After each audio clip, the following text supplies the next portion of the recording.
to the podcast. We have a special guest today. Now, help me say your last name right. I've said it wrong. Gilpin. Gilpin. Yeah. So Greg Gilpin, composer. He is here at the recommendation of my good friend Dan Davison. And we've interacted a couple of times at ACDA events, which is a choral thing. So my orchestra kids, just calm down for a second. We're going to dabble in the choir world. And you will recover, I promise. Yes. And I was a band guy, so. Okay, great. Yeah, I played trumpet, and I played cornet, and I played French horn. And I was an all-state French horn player in Missouri. Wow, congratulations. Yeah. And at any rate, the music at its basic function is universal. And Greg has a really unique ability to produce music for any ensemble and make them sound really, really good. So, Greg, before we start talking about that, I put the cart before the horse. Would you just tell us a little bit about yourself and how you got to where you are and what you're doing now? Well, okay. I think everything was by accident. I don't know. I was always very involved with music growing up. I grew up in the church. I played piano since before I could read, which back then was like 4 years old. They read at 2 years old now, so that's not quite a big deal as it used to be.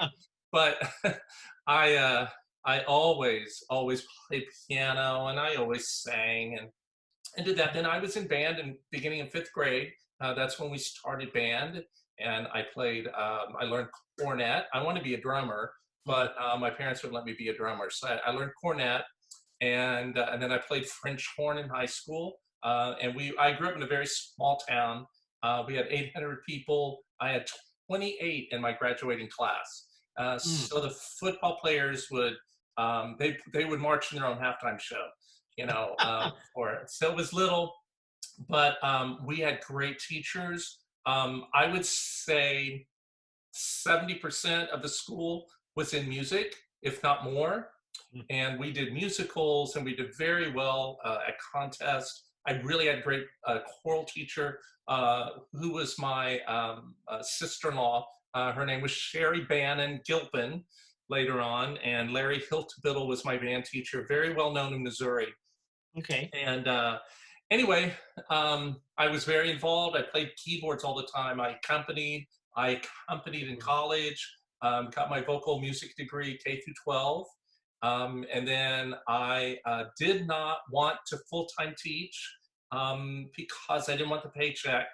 I thought I would get trapped in a paycheck and I wouldn't try other things. And so I always did part-time teaching, worked with a lot of teachers, and then I taught voice and piano. I moved to Indiana, and I did a lot of studio work and that type of thing. And then I got involved with background singing and lots of things like that. But the whole time I was writing, arranging, teaching. I never left music education, and everything I did on, out there with the performance part, it always applied to my writing and all that. I'm sorry to interrupt. That's something that I try to encourage my students all the time, is that when we think about careers in music, it's not teaching orchestra or choir or band or being in Seattle Symphony. Those aren't your only two options. There's a whole world out there, and you've just described at least 8 out of the 3,000. There's lots of things, and we generally, as a musician, you do a lot of different jobs, but there are jobs. You can be a lawyer, you can be a doctor. There's lots of musical things you can do that are not just teaching. Not that that's just but that's all kids see as a music teacher. And there's a lot of other things you can do with a music degree in different areas. Yeah. So tell us, what do you do now, and what gets you excited these days? Well, I write and arrange for any publisher that will publish me. They're all my friends. I have really good editors, and I'm lucky that way. And I really respect my editors. And I learn a lot from them from day one. I listen to them, I learn from them. And then I'm also director of educational choral publications for a publisher named Shawnee Press. who is actually under the umbrella of Hal Leonard. And I edit, I work with all kinds of other writers, I review music, I record it, I record for other publishers. So it's very involved with that, and I learn a lot because I get to I get to see a lot of writing and a lot of other writers and the newest their stuff work. out there. Well, yeah. I mean, right now, our whole industry is on a halt, and I'm hoping, we have brand new music for next year. I don't know what's going to happen because we were to release new music this month. And nobody's in school. So I don't know really what I don't think anybody knows what the plan is. But, we'll see. There's a whole bunch of music to be seen. We're going to miss music so badly by the time this is over that we're going to dig right back in and twice as deep. Yeah, I hope, but I really think that there's going to be a renaissance of music and art because we're missing it. And I have told a lot of people who are not musicians, I go, regardless of music, just all the creative arts, you guys better appreciate it because it's not happening. So all your Netflix movies and all the music you're listening to, it's not happening now. They're not recording, they're not working. Movies, all of that. We're going to get a lot of leftovers that aren't out yet. And it's going to be a while when the industry gets back. So everybody enjoy what you're watching and listening to. And when it all comes back on, you better support it. All the symphonies. Our symphony here in Indianapolis, which is a fantastic organization, they just all got furloughed. And they're going to wait. And, I hope I hope we have one. But, I mean, we have a really strong organization, but it's really, really I mean, no matter how you slice it, if there's not money coming in, there's not too many choices. Yeah. No, I work with people in my own publishing that have been furloughed that, it's just, it's really hard because everybody has to cut back a little bit until we're back in production. Yeah. Well, if maybe we can take a turn towards the brighter side of life here. So as I'm starting out as a teacher, and composition was a passion of mine, but I was out in this ethereal, I'm going to be Gustav Mahler meets Bruckner meets, Brahms meets Philip Glass for some reason also. And all of my composition teachers were trying to make that box a little bit smaller and more confined. And then I meet my colleague, Dan Davison. And as you're talking about editing can be a really, really difficult thing for the creator of the content. Oh, yeah. Because every time he says, your pianist isn't going to want to play that chord. Because I can use a piano. I'm a functional pianist, but I'm not, I'm not going to go around accompanying anybody's choir. And so I'm writing just a little octavo and SSAA. And I've got a piano part, and he's saying, no, you can't do that because the pianist won't play that chord.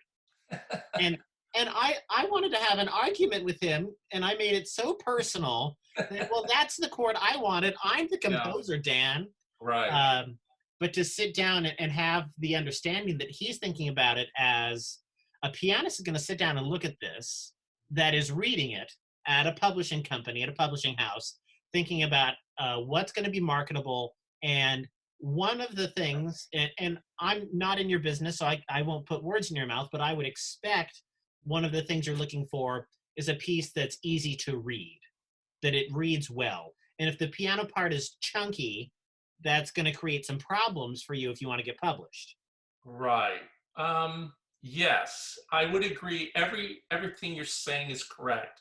As a creator, it's really hard to be edited sometimes. But now when I do, like I said, I have really good relationships with my editors and I trust them, and they do give me, feedback and go, I don't know about this, but most of the time they know what they want in their catalog. And I've learned to write for different editors. Yes. What works, for one doesn't always work for another. And now, as the editor, you're exactly right. We're always, although, yes, we are trying to get the biggest market, we also, I think, have a responsibility to publish for other little markets that need certain things. We just can't do everything, and we can't do all for this one and this one. We need to do the big one, and it doesn't always. I don't think it always has to read well immediately, but or let's say this: read correctly. I think it needs to read well, and I think music director will look at it and go, oops, I messed that up. But yeah, that makes sense. I can do it now. They get it. And and I think also as an editor, we have to believe that the director has a brain, and we don't have to put everything in the music, that they need to be able to make music with it themselves. But the biggest, we do have to try to sell music. That is it. And something in the choral field that y'all have going for you that I wish existed in the string orchestra specifically. It does exist in band, but you've got the SAB arrangement, you've got the SSA arrangement, you've got a TPB arrangement, and there's all kinds of flex band where it's, everything is, there's really just 3 parts going on and any number of instruments can play it. But in orchestra, it's either a 2-part partner song kind of situation that's just so easy and so uninteresting, or it's written for the concert hall and you need to bring in the professionals. We just haven't carved out that. And when you were talking about writing for specific publishers, something that motivates me as a composer is when I know the exact people I'm writing for. I know that so I'm writing for this choir, and I've sung with them, like there's an adult group out of PLU, Choral Union, where a lot of the alumni still sing. And if I know who the altos are for the next concert, I know where the breaks are going to be, and I know what to avoid, and that makes composing easier for me. And then I can produce a piece that makes that group sound better. And that's our job when we get a commission. We write the commission. Generally, I would say at least 70% is what the choir needs. They might have special things, like we always divide our altos. That's not always the case in Choir America. The altos aren't always divided, or the tenors are rarely divided, in just a general piece. But you write to that. And then when I do that, when I might adjust it then when I send it in to one of my editors, knowing, that won't work, to be published. It works great for that choir. Now I've got to adjust it, and I got to make it work for the marketing and for, everybody. But yeah, I get a lot of pieces like that. I go, wow, this is a great commission. I don't know who's going to buy it. We're going to have to simplify the piano part, or whatever it is. And most of the time, I have really good writers that are great about that. There's on occasion I get a lot of pushback on something, and I'm going, well, I love it, but I can't publish it now. And as you're producing or editing or sort of test driving things with just a select group of people, like maybe just making the reference recording, where do you draw the line with this is very fun, or we need this to challenge this group? Because at some point, if it's not fun anymore, it's really not worth doing with your ensemble. But if all we do is fun, we're not going to move on to the next step. So how do you ride that line? Yeah, it is really hard, and I think that's where you find your good arrangers and composers. They know Uh-huh. how to do that, and I think those are also the people. I mean, my personal experience. I conduct a lot of kids throughout the year, and I get an idea of what they can do, what they can't, at least in my experience, and then I apply that. So I want a piece that has a wonderful text. I know that doesn't apply to your band and your orchestra, but unfortunately with vocalists, we mess everything up because now we have to sing words with it. So we have words that they need to be able to relate to and learn from. I don't like pieces that are strictly Alleluia, or the sopranos have the words and everybody else Is sings humming or oohs. oohing. Yeah. Who wants to do that for 3 months in a rehearsal? Not me. Well, And and call yeah, it cliched, but that's what uh, hand over fist. I would love to sing a Moses Hogan arrangement over some other spiritual, because even if I'm singing tenor two, which is usually the most boring part, he puts in the words that nobody else gets with these really cool rhythms yeah, that give more meaning to the text. yeah, yeah, exactly. Everybody has something interesting. Altos, there are times I'll conduct something I wrote and I'll look at the altos and I go, I think you owe me a thank you because you have a really interesting part, altos. And so then we go, yeah, yeah, yeah. So, or they have the melody. If nothing else, just the altos have the melody, which is nice. Mhm. But yeah, you've got to find balance. But I tell people, Yelena Sharkova. Are you familiar with Yelena Sharkova? The Look her name up. sounds very familiar. Look her up. She is definitely a mentor of mine. Okay. And we had this discussion about music maybe being too simple or Yeah. getting that feedback. And she goes, Greg, I get feedback like this all the time from state conventions when I'm asked to do their all Yeah. state. She goes, because they think my music's too simple. And she goes, I tell them, you don't know what I'm going to do with it. You have no idea what I'm going to do with this. And I think there needs to be a point where you're done learning the music and you need to now take time and make music out of it. And believe me, a Well, whole note is really hard to make musical and sometimes. music isn't just ink on paper. That's Music right. is sound. No, The right. ink on paper is very boring. Yeah, And we can do, like it with a whole note. If we do it right, we can take a whole note and we can make you feel something that's that right. reminds you of a very specific childhood memory, That's or right. or something to that degree. That's right. That's right. There is a lot to be done. I always tell teachers this as well. I go, look, my job is I give you a whole palette of colors in this piece. You have this big canvas. I've given you all these palettes of color, and I've given you a few directions. I've given you ideas on brush strokes, ideas on what brushes to use. But you now get to paint you know, the Hmm. painting with everything. And I go, the way you do my piece may be different the way than they do it. And that's the beauty of choral music. It's different And voices, different nothing makes choir. me more frustrated than when I go to an orchestra festival or competition, and somebody's doing Brandenburg 5, ba-da-dum, ba-da-dum, ba-da-dum, or maybe it's 3. I mix them up all the time. One of those numbers. And somebody says that the emphasis has to be on this syllable, and somebody else says the emphasis is on this syllable. Yeah. And there's a great TED talk by, I always forget his first name, and I brought him up on my podcast more than once. Applebaum is his last name, and the whole podcast is about what is music.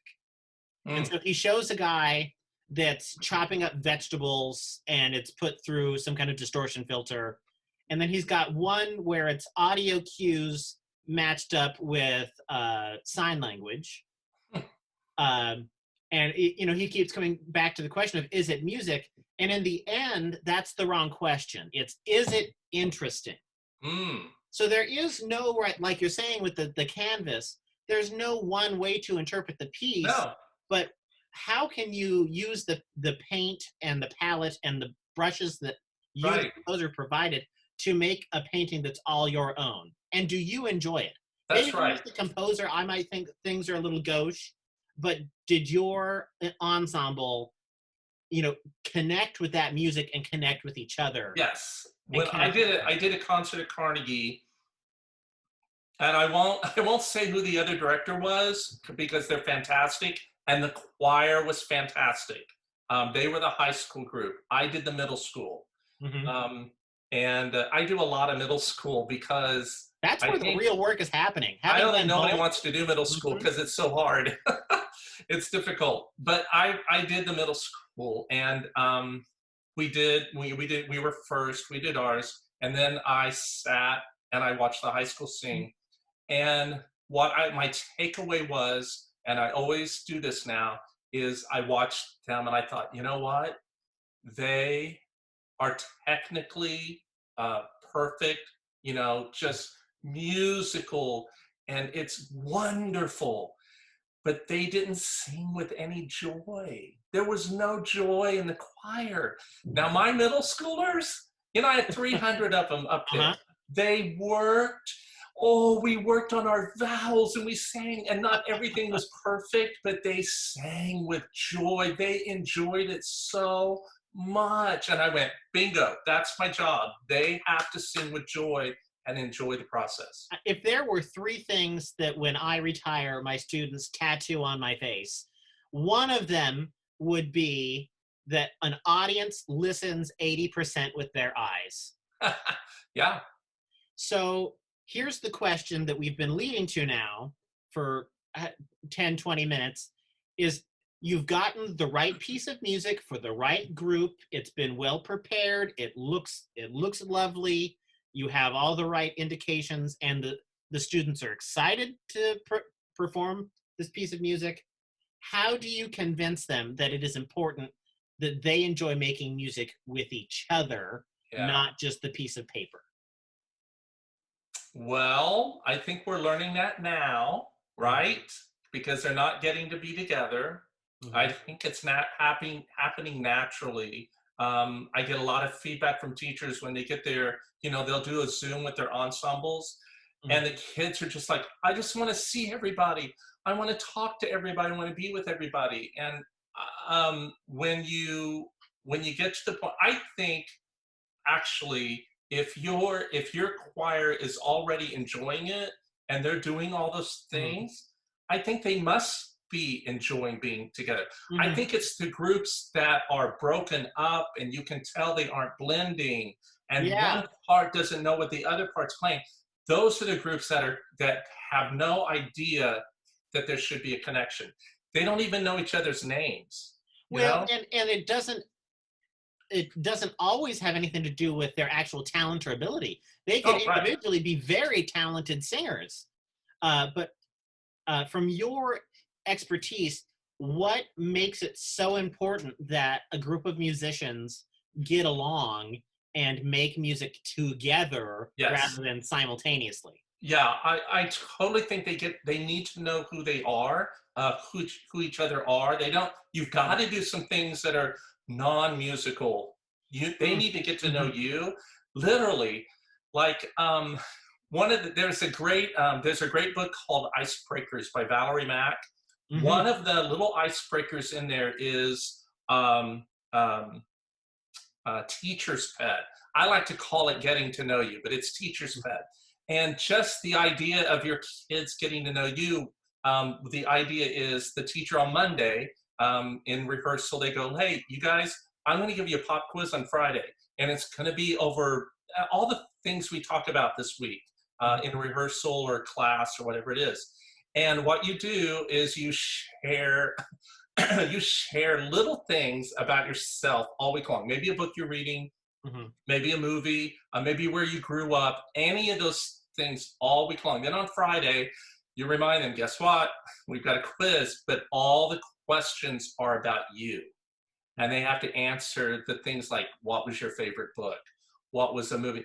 Just little things like that. Take 5 minutes and do some exercises with each other where they learn that everybody, like the majority of the group, loves country music. I didn't know that. You guys love country music?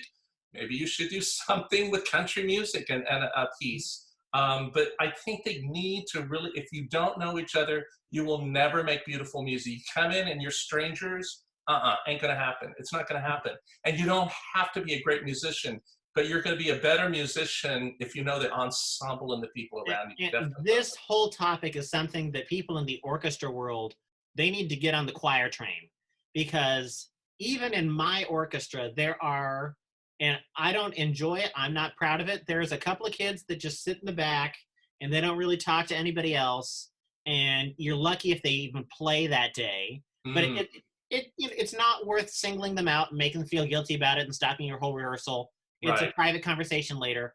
But just that one person choosing not to be part of the family, part of the team, kills the vibe. It ruins that kind of that spark in the energy of making music together. You know, I would have to sit and think about that. I'm thinking of all the roadblocks in an orchestra because I was in band.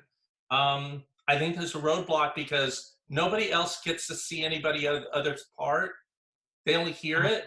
And vocally and choral, we see everything. At everybody's part, yes. And because we're in the same key, relative key, we get to, I can have the guys sing the alto part. But now, when you do that, I mean, the first thing I thought was, well, you know what, clarinets, play the string line. Well, now they can't because they can't really do that, so they can't relate. And so I think and I think instrumentalists have big ears anyway. Vocalists have gigantic mouths and talk. Instrumentalists are very, here's my music, this is what I play, this is what I play. When I was in band and orchestra, I was listening to everybody and critiquing them. And the best orchestras are the ones that do that. If you've ever adjudicated at a state contest and you see the orchestras walking through, or the string quartets walking through the hallway, the ones that do really well, they're making puns, they have inside jokes with each other, they're joshing around, they're being little punks. I mean, not so much so that way that they're going to get thrown out. But when you see the four kids that look like they've never met before, and then you hear them, they could be competent musicians. It could be very in tune and rhythmically accurate. But they don't play well together. But that spark is just, it's gone. Now, could you do this? I do this a lot with choirs where it's kind of about, when you sing your part, but I also have them listen to, I'll have the guys listen to only the girls. Or I'll have the tenors listen to the alto.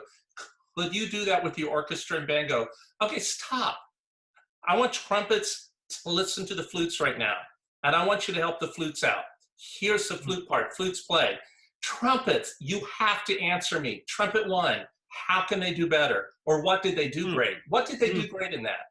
And so they all have to start listening and be aware. The barrier we're breaking here is that it's not about band, choir, orchestra. It's about making music and being a good music educator. Well, and then I would say trumpets, do you have a line like that in your part? Oh, you do? Where is it? Oh, you're playing what the flutes play here. Well, could you sound a little more flute-like instead of blaring it so loud? I don't know. But And if you wanted to be really tricky, the flutes could be doing that part particularly well, and maybe the trumpets don't know that they're not doing it. Right. Or that they're playing it wrong. Exactly. And so you can tell the trumpets they're wrong without ever making them feel guilty about it. Exactly. I do that the same way with the vocal parts. I'm going, do you like that better? Do you like what they're doing? And they'll go, yeah, that sounds really good. And I said, you sing the same part over here. Do you sound like that? And they're like, no. Well, there's a good example of how you want you to play it. There's a classic Richard Nance move, and I love the man to pieces. He would stop and have one group do a measure a couple of times, and if it was more than three, you knew the next thing he was going to do was say, okay, quartets. So you knew if he was isolating that one spot, that was your chance. And it was, they're the ones singing it right. So everybody listened to them. and then we'll all do it together. And then you still didn't do right. Let's hear the right example. Hey, And then, because that is a, premier top level ensemble where you can yeah, make those kinds of choices, then yeah. the hammer came down and it was one on a part. Well, I mean, our job is to assess as well. We are constantly assessing. And what a great way to go. Okay, quintets or quartets, whatever you want to do in your orchestra. But I'm going to have trumpet 3. I want flute 4. I want clarinet, soprano, blah, blah, blah. I want you all to play your part together now from this to this number, Mm-hmm. and have them play individually and go, okay. And just, they don't have to play alone, Yep. but they're playing alone in their section, which is scary. And for the teachers watching this, and I hope you'll agree with me to some degree, I never test a student alone in front of their peers. Right. Even if I know it's the one kid and maybe everybody else knows it's the one student, I would never single them out. It would be, can I have you 4? Yes, right. I agree. But I'm a very introverted person. I would have been, I was always mortified to be alone and to do that. I'm like that now. No, sing with me. Yeah. Keep that with me. Don't let me be alone on this. Yeah. Mm-hmm. Yeah. And that is the magic of ensemble work. Right there, you just proved about how important it is. It's of performing and working together, not alone. Well, using that as a pivot point, now that we are kind of all alone, if we can speak to the teachers here, I'm doing a pretty good job of staying calm and just taking it one day at a time. Because I know the families at home, they're getting so many emails from all of their teachers. And I know a lot of parents out there are just overwhelmed. Because maybe they're out of work and now they have to take care of all of their kids full time. And they have to be a teacher. And they have to be the teacher. And they're getting mixed signals from all of the teachers at school because we can't agree because we're all trying to do, because this is the first time we're doing this. It's brand new. We're just trying to make it work. So how can we keep a cool head and do our best to keep some semblance of learning going for kids, but also ourselves as teachers stay calm and use each other as a network of support? This is what I've learned in the last month. And this is from a lot of teachers, because I've been doing interviews with teachers and things, and most of the time, first of all, know your kids want to be together, and they probably 95% want to be with you.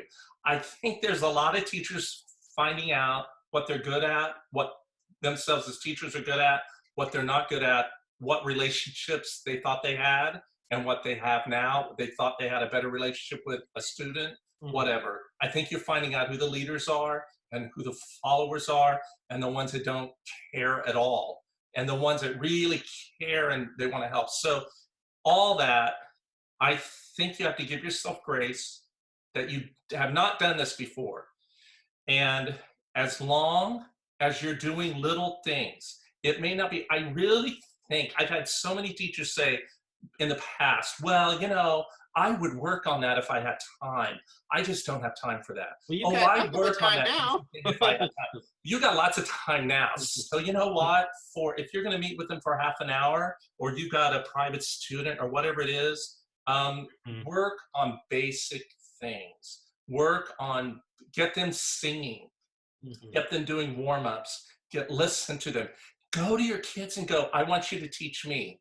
Okay, let's look at this music. I don't want you to tell me how you would interpret this text. I don't know. Just put a little weight on that. Another level of learning we never would have had time That's for. right. We never take time for that. We never take time to go talk about the dynamics with me. Okay, let's just sit for a minute, and all we're going to do is talk dynamics and the reason why that composer or arranger put that dynamic there. And that's going to be our lesson today. And even the most avant-garde or eclectic institutions of music education or just education out there are still producing teachers that operate under a model of I stand and deliver, and you, as the student, receive. And maybe sometimes that's involving a fun little game where they get up and move, because Mm-hmm. movement is becoming more included in our teaching, which is Mm-hmm. great. I think that's a step in the right direction. But to actually turn the table around like you've suggested and say, Yeah. you teach me, Yeah. because now you understand what they don't understand. That's So right. many And, times when I'm that's coming up against a kid that why can't you play your C sharp? right. 'Cause I Well, don't understand what they don't understand. and think about this. This is all happening at the end of the school year. You've Yeah. been teaching for a long time. It's March and April, now going into May. We're in the middle of April. Let's figure out if they learned anything this past year, because Oh yeah. affect everything in August or September whenever you go back. Uh-huh. We will be back together again. Yes. When you're back together again, I guarantee you teachers are going to be teaching differently. And Mhm. I think kids are going to be learning differently. Yeah. And so give yourself grace as long as you're teaching out something. It is not going to be what you think it's going to be. It's going to be little, I just say rewards, but little triumphs here and there Uh-huh. of learning with these kids. It's as difficult for them to learn as it is for you to teach. Well, and for teachers out there who still haven't started the online learning, something that I would ask them to consider. This was my first assignment. We use Google Classroom where I am. My first assignment was just send me a 1, 2, or a 3. 1, I'm doing well and I have everything I need. 2, I'm doing okay, but I need my instrument, or I need I have some supplies that I need. And Uh-huh. 3, I need someone I trust to reach out, because we got to consider that not all these kids are going home to, if this is their learning environment, they're not going home to an equitable learning environment. No. So if you haven't sent out that first assignment yet, even though that maybe doesn't achieve your musical goals, you are making sure that everyone has the tools they need to continue learning. Yeah. And I think we need to identify as soon as possible who who do we need to take care of, who's Yeah, going to that's need very that good. love to keep learning, because everybody's got to keep learning. Everybody has a right to continue learning. This whole online thing right now is the first day of your teaching career. It's Uh-huh. that day you walk in and go, well, who do I have here in the classroom? You need to figure that out now, because you've got this whole different classroom. And believe me, your kids, there are going to be a few of them that don't act right. They're not the Uh-huh. kids you knew, because, as you said, I just worry so bad about the kids that go home to a very not very good home, and music and school was their, that was their structure. I In don't their have that now, family. and that was their family. And we have a lot of. Did you know this though? You know, a lot of states, they don't even have internet.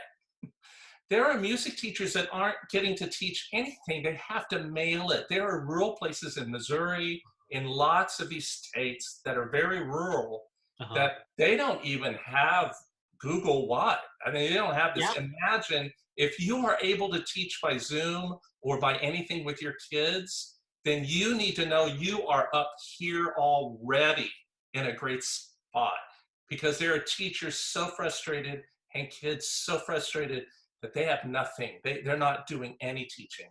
And a kickstand tangent off of that is, if you are up here and you do have Google whatever and Zoom and all of the resources, think about the kid who's only got one computer at home. Yes, they do have internet, but mom needs it to work.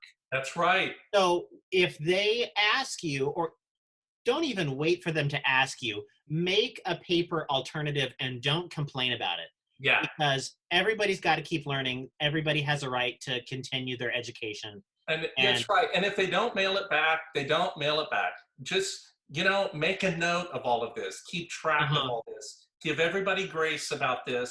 But what a great conversation to have with that student, maybe when you see them again, is going, so what was going on? How come you wouldn't mail it back? Maybe there's a legitimate reason why they couldn't mail it back, but there's no way Absolutely. for them to tell you. I don't know. Well, I mean, for for all of the experience that you have in education as the teacher and as someone who is just coming in to help out and check out things and maybe provide insight for somebody who's having a rough go of it, the kid who seems like they don't care or maybe is skipping class Yeah. is that's not the kid that you don't need to worry about. That's exactly Right. the kid you need to worry about. Sure. The Absolutely. less they care about you, the more you have to care about them because there is a reason that they think that school is boring or that nothing matters. There is a reason. Yeah, and I would reach out to that person and go, I miss you. Talk to them and go, write them a note if you're not getting to mail it to them and go, I miss you as a student. I cannot wait to see you again in my class. Even though they may have not been very good in your class, if you reach out to them, that may change everything the way they are with you in the Uh-huh. fall again. Teachers have got, myself included, there is some baggage that we just need to let go of. Yes. Whatever happened in October where, Jimmy would not stop Yeah. standing on the top of the desk drawer. Right. We got to get over it Right. because there's other things going on and we got to make sure that everybody has equal Yeah, access be to the one some that kind reaches of. out. Be the one that just offers. That's good karma. And I think that will just come back to you Mhm. with those students. I say this all the time. It never makes me feel bad to do service for others. Yeah, And the same way that you never regret a workout. right. Yeah, If you have an opportunity to, like, right before you maybe go like for a 5 mile run, you're thinking, "Oh God, I had a hard day at work and I just ate lasagna and this is not going to feel good." But I'm just going to when go do it. when you're done, it's like, "Oh, what a relief!" And I'm Yeah. so glad I did that. And it's the same way with service to others. Yeah, I think when I get a little down, every day I told teachers, there's one day I'm angry, one day I'm sad, one day I'm happy. Every day has its own emotion lately. Uh huh. I know a person that is in recovery, and he was talking about when he gets in this bubble of, upset, or maybe he's tempted or whatever. His sponsor one time, he said to him, "Hey, you know what I want you to do right now?" And he said, "What?" He said, "I want you to go to Walmart. Now, we can't do this right now. Well, I guess you could, but I want you to go to Walmart. I don't want you to push all the carts that are out in the parking lot. I want you to gather those up and take them back into the front of the Uh store." huh. And he was like, "What? What?" He goes, "If you don't do this, I won't be your sponsor anymore." I said, "I want you to go out there because you need to get out of your head and you need to go help somebody else instead of trying to take care of you for a minute." Mm-hmm. And that is a great metaphor for me. I'm thinking I need to go push some carts back out of the parking lot, and I need to get out of my bubble, do something for somebody else today. And that may Absolutely. be one of your students. You're like going, "That kid is driving me crazy. I'm going to write a really nice note to him." Uh huh. Well, as we put a cap on this conversation, I've got two questions left. One of them I ask all of my guests. The other one is kind of just for you. Is if I feel like I'm at my wit's end and I don't feel like I'm getting anything done with my kids, or maybe, and this is not my case at all, but somebody else listening out there, maybe they don't feel supported as a music educator. How can we reach out to them and give them the support that they need, and how can they feel empowered and valid in asking for that help? Well, when you first was asking, I was thinking they need to do a little bit of self-care, Mhm. because I think most of it's just your your interpretation of it, of what you're imagining. I think you have to remember um, that the person that maybe you're not getting the support from, it might be your principal, you need to imagine everything they are going through right now, Oh yes. and you need to maybe back off, Hmm. and you need to be a good um, employee right now, and you need to just do, if you might check in with them and saying, this is what I'm doing. Are you pleased? Are you okay with this? Is this what I'm trying to do? Get maybe a feedback from them where they can simply say yes, no. Yeah, they're probably going to go, yes, just keep doing what you're doing. Okay, great. I would also maybe go back in the beginning part of the year, if you have anything recorded and you have some choir videos, maybe remind yourself of what you were teaching and how wonderful they were together, and that you will do this again. But maybe just a little self-care, going, oh, we really have a nice choir. We're going to be okay. We are going to be okay. Exactly that. I was the last week when they announced that school would be canceled the rest of the year, and I absolutely respect that decision for our well-being. Sure. And the people in our community and in our country. But I'm sitting there having an ugly cry. There's no two ways about it. It's okay. I pull out my phone and I look up the videos I have saved, and we had a performance 3 days before school was closed. And I didn't keep crying. I didn't cry harder.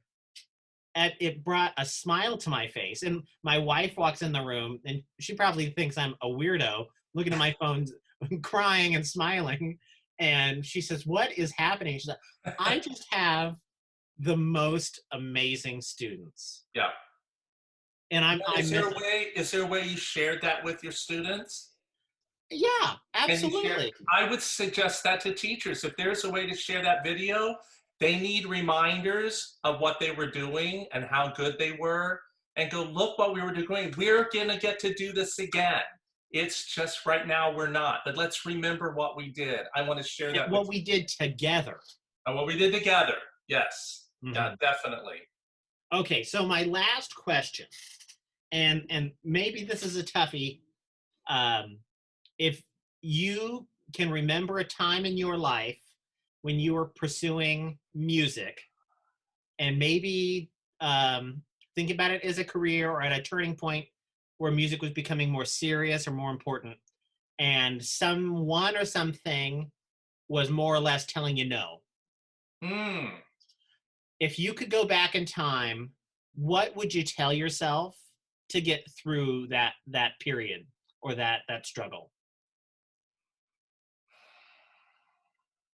Well, I'm thinking of a couple of times, but one in particular was very hurtful, and I don't know if I ever did get over it.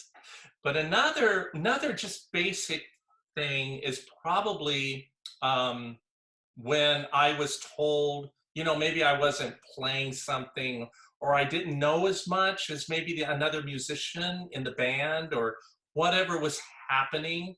And I would tell myself now, not that I didn't do this, but I would do it more now. I would have went, then I want you to teach me how to do that. Instead, I separated myself from the person criticizing me. And what I should have done is going, you know what, you're right. I would love to learn. Will you teach me how to do that? You got 10 minutes, you got 30 minutes. And I would have connected more with that person, because I actually think that person wanted to be the one to teach. I think they wanted to go, I'm going to show you how to do this, but I didn't let them do it. I went, oh, I don't know how to do it. And then I would be upset or whatever. Well, it's so hard to choose that growth mindset when we feel hurt. And when you're in it, right. And especially with choir. Yes, with band and orchestra, but especially with choir, when your performance is being criticized, your voice is you. Yeah. It's not a sound you made with an instrument. It's you. And when someone tells you it's bad, it feels like you're bad. Uh-huh. And so we need to choose this growth mindset of, okay, what happened was not perfect yet. Can you help me make it better? Yeah. And even if you don't agree, give them a moment and just go, even if, especially with the voice, it's a different voice and they're incredibly good. I mean, they just have this natural talent that maybe I don't have. But I would go, how do you do that? Tell me. Oh, that's amazing. I'm not sure I can do that, but that is amazing. That's basically usually they're feeling insecure themselves. Uh-huh. So turn the tables and reach out to that person that may be criticizing you. I would do that now if I had that. If I knew that then, I would have done that. I'd be a better musician. And there were lots of times I did do that, but there are a few times I didn't, and I didn't connect with that person, and that person was talented. Well, this question has given me flashbacks of it in the Choir of the West, which is a Scandinavian choir sound, pure tone, no vibrato. Yeah. We had some bomb sopranos. I mean, they could peel paint off of cars driving by at 80 miles an hour. And there were some really, really rough moments where we needed no vibrato. And either they didn't know how or they couldn't. What would you step into that situation and say to mitigate that situation? Well, I've had that with adults. Like if I work with an adult choir, older adults. Oh, you get some warble. Yeah, if you can get to straight tone, you all of a sudden start singing in tune, and you get, but that's really scary and hard to do. I don't know. I would probably have them do one-on-one with each other and imitate like you would anything else. If you've got a person that can really do that, let them work with a person that's not as good, and let them work together. Not me telling them, but let them work together as yeah. And maybe work in there all over the place. See, like when you teach jazz scatting, one of the exercises is you do it all together. Like everybody's scatting all together, so nobody makes a mistake. We'll do that, maybe get in little duets all over the room and just work on straight tone with each other. And everybody's doing it, and it's a big mess, and then you all come back together. That gets back to that singling out the one student. Right. Is that when someone's feelings are being, if not hurt, challenged, it's because they feel that they're being told that they, as a human, are bad. But if we could just all experience that challenge together and remove the director, kind of remove the director from the situation. Yes. It's not director telling you you're wrong. It's you are listening to the people around you. I think we get in our own way. Yes. Half the time it's just talk. Shut up. Now, let Joyce over here, who knows how to do this, let her talk to Dana, who maybe doesn't. Let her teach, because they have similar voices. They're the same age, and nobody's a teacher there. And they can go and talk to each other. I think any time you get your kids teaching each other, and they're getting to know each other that way, win. All righty. Well, I think we've pretty much wrapped up this conversation, but thank you so much. I think we put a lot of kernels in here that are going to plant some seeds all over the country. I call them springboards, just ideas to make you think. Yeah, this is a great discussion to help people choose that growth mindset when we're faced with some really challenging times. Absolutely. I've got a couple more questions, but I'm going to end the recording here. Thanks so much, Greg. Thank you. It's an honor. Thank you. My life goes on in endless song. How can I keep from singing? No storm can shake my inmost calm.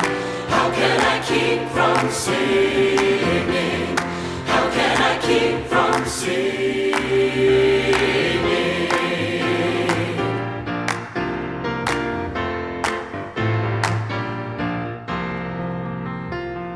What though the tempest around me roars? I know the truth it liveth. What though the darkness around me close? Songs in the night it giveth. I hear the real though far of him that hails a new creation. It sounds an echo in my soul above earth lamentation. My life flows on in endless song. keep from singing? No storm can shake my inmost calm. How can I keep from singing? How can I keep from singing? Oh, to the rock To the rock I'm clinging. Oh, to the rock